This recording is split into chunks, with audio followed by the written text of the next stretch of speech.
Welcome. In this short tutorial, I'll be showing you how to clear a search history on Skyscanner, especially on your computer. Okay. In here, just go ahead and open up the Skyscanner website or in the skyscanner.com right here.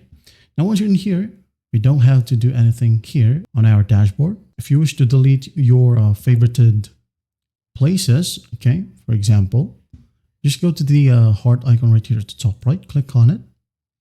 Now you can go ahead and unlike it or remove by just clicking on the heart icon. Click on it, hit on delete, like so.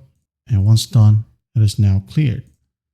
Now, if you wish to remove your search history, just go ahead and go to the 3 horizontal lines or 3 dots, depending on the browser that you use.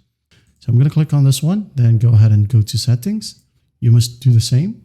Go to settings. Now go ahead and go to privacy and security. Click on it. And then here, just click on delete browsing data. Okay. Now in here, remove the 2, just leave browsing history. And once done, click on delete. And after that, you're good to go. Well, I hope this video helps and I'll see you in the next one.